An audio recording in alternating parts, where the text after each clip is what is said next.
Bonjour et bienvenue dans ce premier chapitre sur les phénomènes périodiques. Alors, ces phénomènes périodiques ne vous sont pas inconnus. Vous les avez étudiés l'année dernière grâce par exemple à un appareil que l'on appelle l'oscilloscope. Vous avez étudié l'évolution de tensions périodiques au cours du temps. Ici, nous sommes, quant à nous, dans le thème de la santé.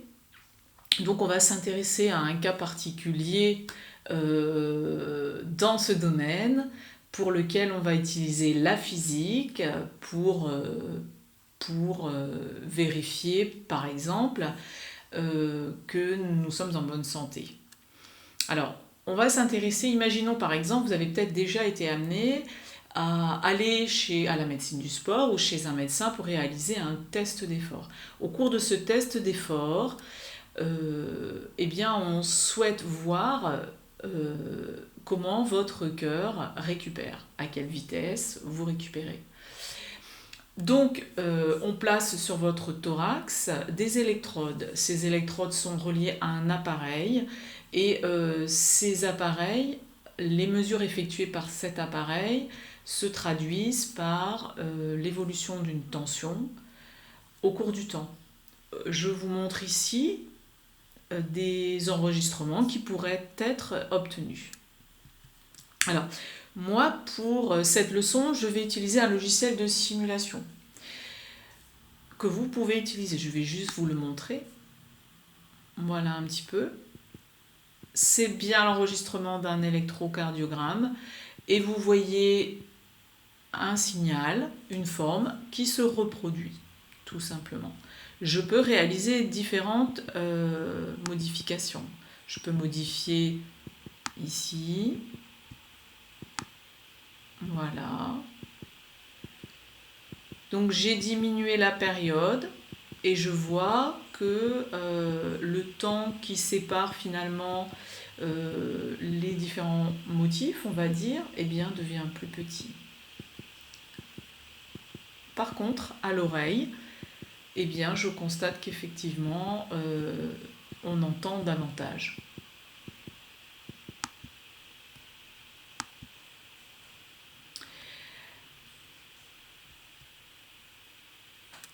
Je rappelle ce que vous avez vu l'année dernière, c'est-à-dire qu'en ordonnée, vous mesurez une tension.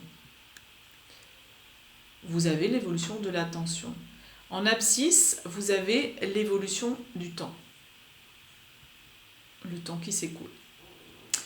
Vous avez encore une grandeur que l'on appelle la période ici. Ensuite ici, vous avez une échelle. Ici, vous avez une signification BPM, on verra ensuite ce que ça veut dire, avec une valeur de 71. Un petit f, 1,19 Hz et enfin un temps total de 13,32 secondes. Certaines de ces informations vont me servir et vous serviront à vous aussi. Donc mon objectif là, c'est que j'ai réalisé 2 enregistrements.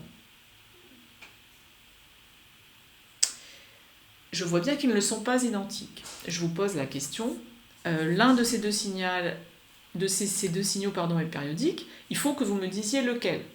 Bien sûr, ce que j'attends de vous, c'est que vous essayiez de me définir ce qu'est un phénomène périodique. Un signal ou un phénomène est périodique s'il se reproduit à intervalles de temps réguliers, sous-entendu identique à lui-même. Cette notion-là fait partie des connaissances que vous avez à avoir, donc voilà pourquoi je vous indique à noter. Il va falloir que dans votre cahier, eh bien, la prise de notes commence ici. Voilà ce qu'est un phénomène périodique. Alors maintenant, je repars de ce signal périodique. Qu'est-ce que l'on voit? On voit qu'il y a une portion de la courbe qui se reproduit à l'identique, à intervalles de temps réguliers.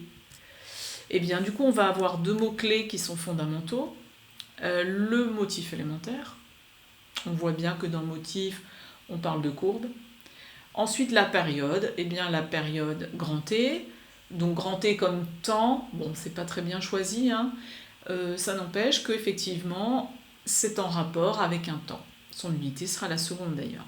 Le motif élémentaire, eh bien, c'est la plus petite partie de la courbe qui va se répéter au cours du temps. Ensuite, la période. Plus petit temps au bout duquel le phénomène se reproduit identique à lui-même, c'est aussi la durée d'un motif élémentaire. Je rappelle, elle est notée grand T, se mesure en secondes. Ces deux choses sont aussi à connaître, donc à noter dans le cahier.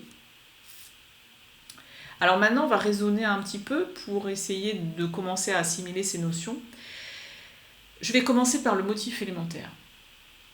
Si vous regardez ici, alors j'ai surligné, on va dire pas surligné, mais oui, on va dire c'est pas tout à fait surligné. J'ai pris des bandes, d'accord, et les portions de courbes colorées correspondent à des motifs élémentaires. J'ai en tout 5 motifs élémentaires. 1, 2, 3, 4 et 5. Parmi ces 5 motifs élémentaires, j'aimerais bien que vous me disiez lequel est réellement un motif élémentaire pour cet électrocardiogramme, c'est-à-dire pour cet enregistrement. Alors, le ou les gagnants sont...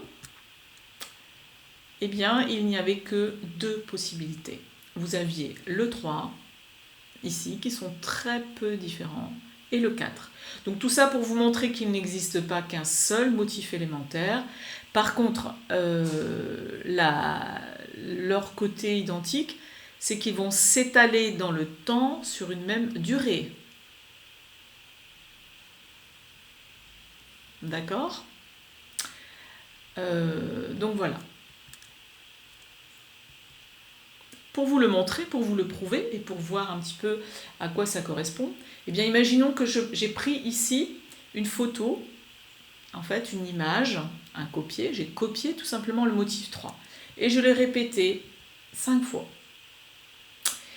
Maintenant je vais m'arranger pour qu'il se colle exactement. Voilà, voilà, 4e et maintenant le 5e. Je vois bien que j'obtiens la même courbe. Pour vous le montrer, j'ai positionné la courbe d'origine. Et regardez, elle se superpose. Il y a juste ici où il y a un décalage. Je pense que c'est parce que ce n'est pas facile pour moi de savoir exactement où il faut la positionner avec mon ordinateur. Ça n'empêche que maintenant, du coup, vu cette notion de... On a travaillé un petit peu cette notion de motif élémentaire, je vais vous laisser 2 minutes. Vous disposez d'une échelle. Vous disposez également d'un enregistrement, toujours le même, que j'ai agrandi volontairement, pour que ce soit plus précis. Donc je vous demande de me calculer la période. Vous mettez sur pause. Et voilà. Donc maintenant, je vais étudier en détail, un petit peu plus, approfondir ce qu'il y a et utiliser les informations qui sont indiquées. 2 informations ici vont m'être utiles. Le BPM qui vaut 71 et la fréquence qui vaut 1,19 Hz. Alors je décortique un petit peu tout ça et je me dis, je me mets un petit peu à votre place là. BPM, qu'est-ce que ça veut dire? Eh bien ça veut dire battements par minute. Ensuite, je vois qu'effectivement, à quoi ça correspond? Je me demande un petit peu ce que ça veut dire. C'est le nombre de fois que le phénomène se reproduit, c'est-à-dire le nombre de battements de cœur que je vais avoir. Et je vois que ce nombre de battements de cœur, bien sûr, c'est par minute, et bien j'en ai 71. Maintenant, le petit f, qu'est-ce qu'il signifie? C'est la fréquence. Ensuite, la fréquence, on voit que sa valeur c'est 1,19 Hz. Donc on voit que sa valeur c'est 1,19 et que son unité c'est le Hz, le symbole grand H petit z. Ensuite dans le langage courant, je me dis, quand moi je dis quelque chose est fréquent, eh bien le mot fréquent, ce ici, signifie qu'un fait identique va se reproduire dans le temps. Maintenant je vais vous en donner la définition physique. La fréquence, en physique, eh bien, ça va être le nombre de fois que le phénomène se reproduit en une seule seconde. Elle se note F et son unité est le Hertz. de symbole grand H, petit z. Ceci, bien sûr, est à noter. Ça fait partie des choses que vous allez devoir connaître. Maintenant, vous les avez vues, elles doivent commencer un petit peu à rentrer. Maintenant, je vais essayer de vous montrer quelque chose. Une avant-dernière chose importante. Pour calculer la période, vous avez considéré que pour 71 battements, eh bien, s'écoulait le temps 60 secondes. Maintenant, pour un seul battement, c'est-à-dire la durée d'un motif élémentaire, eh bien, quel est le temps qui s'écoule, c'est-à-dire la période. On va utiliser soit une relation de proportionnalité, c'est-à-dire qu'on va réfléchir, soit on va faire appliquer ce qu'on a vu au collège, c'est-à-dire une règle de 3. Eh bien, dans ces cas-là, je me retrouve avec le calcul suivant, qui me donne une valeur de 0,845 secondes. Si vous avez fait attention, eh bien, vous aviez à l'écran 0,84 secondes. Maintenant, pour calculer la fréquence, on pose exactement la même chose. Je me dis que pour 71 battements, j'ai 60 secondes. Maintenant, ce que je vais regarder, ce n'est pas pour un battement, mais au contraire, je vais voir en une seconde combien j'ai de battements. Et je sais que par définition, ça correspond à la fréquence. Par proportionnalité ou par application de la règle de 3, pareil, j'obtiens une fréquence de 1,19 Hz. Si vous comparez ces deux encadrés-là, la période et la fréquence, eh bien vous voyez que T c'est 60 sur 71, numériquement, hein, et que la fréquence c'est 71 sur 60. Ça veut dire qu'ils sont inverses l'un de l'autre. Ce qui veut dire que globalement, F est égal à 1 sur T ou T est égal à 1 sur F. Ce que j'ai rajouté ici, c'est que c'est à vous de mettre les unités SI. La fréquence est en Hertz, la période doit être en secondes pour que la fréquence soit en Hertz et non pas avoir des problèmes de puissance de 10. Ceci aussi est à noter dans vos cahiers. Voilà.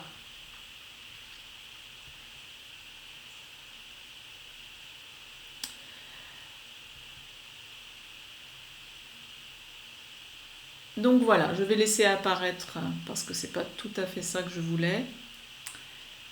On va s'intéresser à une dernière notion, c'est la tension maximale.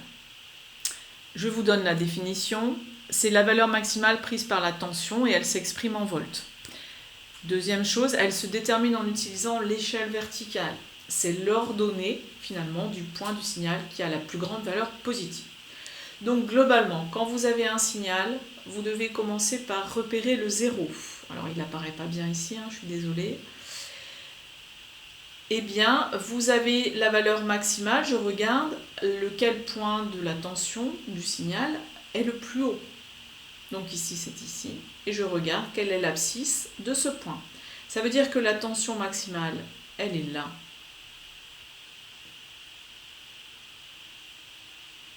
D'accord ? Bien sûr, vous avez quelque chose ici qui est important.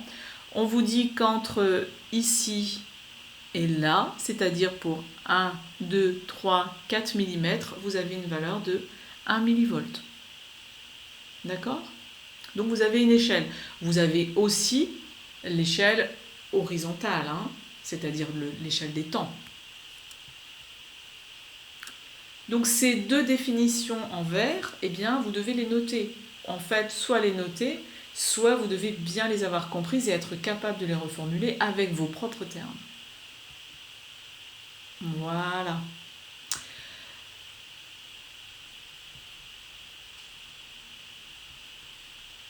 Donc, eh bien, cette vidéo est terminée. Je vous dis à bientôt. Au revoir.